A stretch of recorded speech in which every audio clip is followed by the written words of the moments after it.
Elektabilitas bakal calon presiden atau baca pres Prabowo Subianto beberapa waktu terakhir menempati urutan pertama. Terkini Ketua Umum Partai Gerindra itu memiliki elektabilitas 31,6% yang terekam dalam survei indikator politik Indonesia periode 20 sampai 24 Juni 2023. Angka itu terpaut tipis dengan baca pres lainnya. Ganjar Pranowo yaitu 31,4%. Sementara itu baca pres Anies Baswedan menempati urutan ketiga dengan elektabilitas 17,6%. Direktur Eksekutif Indikator Politik Burhanuddin Muhtadi menyebut, alasan suara Prabowo menguat pada Juni 2023 karena 51,6% pendukungnya di 2019 kembali memberikan suara mereka. Burhanuddin mengatakan dukungan ke Prabowo ini membuat suara Anies Baswedan tertekan. Jadi pemilih Pak Prabowo yang balik lagi ke Pak Prabowo terakhir sudah mencapai 51,6%. Ujar Burhan dalam konferensi pers di YouTube Indikator Politik pada Minggu 23 Juli 2023. Menurut Burhan, pada Desember 2022, pendukung Prabowo Sandiaga Uno pada Pilpres 2019 yang masih memberikan suara mereka kepada Prabowo hanya 31,6%. Lantas bagaimana respon partai-partai pengusung dua kandidat baca pres lain, yaitu Ganjar Pranowo dan Anies Baswedan? PDIP, Partai Demokrasi Indonesia Perjuangan atau PDIP menanggapi santai perolehan suara terhadap Ganjar dalam survei indikator politik terkini.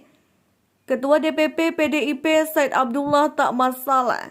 Suara Ganjar dalam survei itu seakan disalib Prabowo meski terpaut tipis.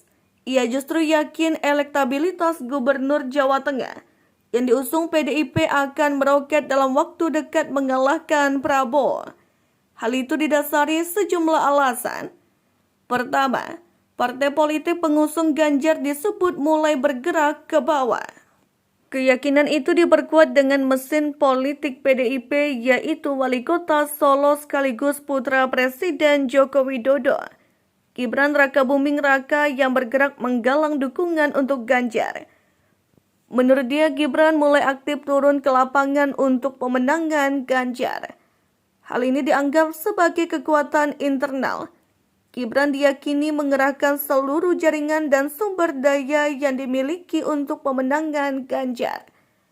Tak hanya Gibran, Said juga meyakini peran aktif Jokowi untuk Ganjar. Misalnya Jokowi memilihkan pakaian kampanye untuk Ganjar, yaitu baju garis putih hitam. Said juga melihat Presiden Jokowi membantu pemenangan Ganjar lewat kehadiran tim 7 sebagai penghubung.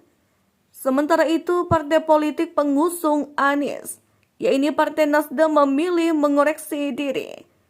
Ketua DPP Bidang Pemenangan Pemilu atau Bapilu Partai Nasdem, Effendi Koiri menilai, elektabilitas Anies Baswedan masih ada di posisi 3, karena belum signifikannya pergerakannya di Jawa Timur dan Jawa Tengah.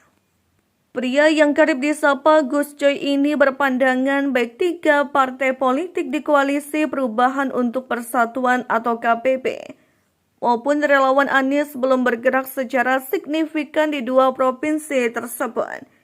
Adapun tiga partai politik pengusung Anies di KPP adalah Nasdem, Partai Demokrat, dan Partai Keadilan Sejahtera atau PKS.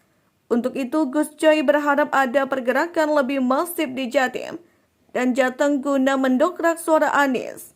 Pasalnya, ia melihat dua provinsi itu justru merupakan daerah penentu kemenangan dalam Pilpres. Menanggapi hasil survei ini, Direktur Eksekutif Indonesia Political Opinion, Deddy Kurniasyah mengaku belum bisa memastikan Prabowo akan kokoh di puncak elektabilitas. Menurutnya, situasi elektabilitas baca pres masih dinamis. maka elektabilitas antara tiga baca pres itu masih bisa berubah seiring berkembangnya dinamika politik. Ia pun menyoroti suara Anies yang dalam survei indikator berada di urutan 3. Menurut dia hal itu bisa saja karena Anies masih dalam situasi membangun elektabilitas personal. Ganjar dan Prabowo sudah didukung oleh partai mayoritas, sehingga pemilih partai yang loyal bisa diarahkan secara langsung nilai dia. Tetapi Anies diusung oleh partai yang memang tidak memiliki basis massa loyal, jikapun ada hanya di PKS, dan PKS termasuk partai yang sulit diterka elektabilitasnya sambungnya.